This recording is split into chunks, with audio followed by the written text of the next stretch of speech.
Good morning, Spartans. Welcome back to Spartan News Network, where we will be updating you on all things Spartan. We're your hosts, Andrew Sevilla and Gabriel Segura. Today is February 19th, and we'll be giving you the rundown of this week. For this week's broadcast, we have stories on the new attendance system, the active shooter assemblies, the recent robotics competition, and our usual sports updates and announcements. Here are Luis Guarmano and Maya Gonzalez with information on the active shooter assemblies. Students have been attending an active shooter assembly to be informed of the new protocols that will be used in case of an active shooter. Principal Stacy Honda kicked off the assembly by emphasizing the importance of the safety of students. Safety is all of our responsibilities, not just mine, it's yours, it's the entire school. Students were told that in the event of an active shooter, they will need to choose one of the three options: run, hide, or fight, based on their surroundings to increase their likelihood of survival. Assistant Principal Gabriel Netavari also highlighted an increased amount of school shootings in the past years. In the first 46 weeks of 2019, there were 45 school shootings. Students were told to report any suspicious activity to faculty or a parent. It is important to always stay aware and have some type of plan in mind in case of an actual emergency to keep yourself and others safe. So remember, run, hide, fight. Last Tuesday, selected students participated in the 6th annual district-wide science fair. Two groups competed, with one in the science category and the other in the engineering. Here's Itlali Moreno with the details. Thursday, February 6th, select students participating in the 6th annual district-wide science fair. Students Maya Reyes and Jesse Fernandez were some of the students that put together a Mars-like rover that performed functions through code made by the students. We went on a field trip to JPL, which is Jet Propulsion Laboratory, and we saw the rover that they're sending up to Mars in July 2020 this summer. So we came back and decided we wanted to model one of our own. So what it does is that it has 3 different tools: the boring, the scraping, and the scooper. And all of those are to find dirt samples, scrape for ice sheets, and drill for water to find signs of life on Mars. Students Ivy Chen and Joy Diaz participated in the science portion with a presentation on cleaning pennies. We were thinking, how can we clean the pennies? So we searched up ideas online, how to clean them at home. And so, we also thought, this can be a science fair project. Expect, the pennies to end up with a hole. So, yeah, there were, surprises. Yeah, surprises within our experiment. The students were recognized for their participation with medals given to them by administrators from the district. Great job to all of those who participated. Now here is Sofia Cuevas with the weather. Tomorrow we will have clear skies with a forecast of 75 degrees in the afternoon.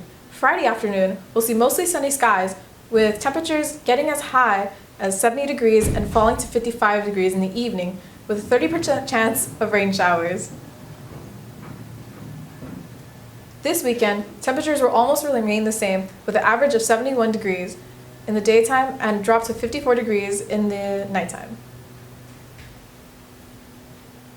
On Saturday, there will be a 50% chance of rain. Tune in next week for your weekly forecast. Back to you. Thank you, Sophia. At the beginning of the second semester, a new attendance system was put in, eliciting mixed emotions from students, teachers, and staff. A new attendance system has been set into place this semester. The opinions on the subject matter are very diverse, causing it to be a controversial topic among students, teachers, and management staff alike. Here's what Ms. Harbison, an English teacher, had to say on the subject. Well, personally, I think this new attendance for every period at Sure is going to be a treasure for both parents and staff. And it will help a lot of students as they're working on their skills of getting to class on time and on a regular basis. While teachers throughout the school seem to be content with the new attendance system, some students don't seem to agree. I think it's kind of silly because some kids have different reasons for being late or being absent. It's kind of it's in a way hurting them because it's you don't know why they're absent or why they're late, so it's weird. Miss Letty, who is in charge of attendance, says it's been very challenging for the attendance office ladies. With every sub, we have to put it in manually. However, she did say it should be a little bit easier with Power School. Power Schools, the suggested school communications platform SURE will likely use next year in replacement to schoolwork. The Banda Dance will be on February 21st from 6 to 11 p.m. Alumni have formed the Banda Las Angelinas and Las Tremendísima Banda San Juan. Students from Montebello and Bell Gardens can come with guest passes and IDs. Pre-sale ticket price is $15 and $20 at the door. Tickets are available in C207. Now some updates on the winter sports. Last Saturday, girls water polo fell to San Clemente in the quarterfinals of CIF 12-8, ending their season. Last Thursday, girls basketball lost in the first round to CIF to Pomona Valley 73-42 to end their season. Girls soccer also ended their season in the first round with the 1-0 loss to the Palmdale Aerospace Academy. Last Wednesday, boys basketball ended their season on the first round 60-44 against the Bishop Amat Lancers. Boys soccer lost to Knight High School in overtime of their first round game in CIF playoffs 3-2, ending their season. Girls wrestling is sending 6 wrestlers to Masters, including sophomore Galilea Garcia, who was the third girl in school history to become a CIF wrestling champion in her weight class. That's what's happening on the Hill this week, and we're your hosts, Gabriel Segura and Andrea Sevilla. This is SNN, signing off.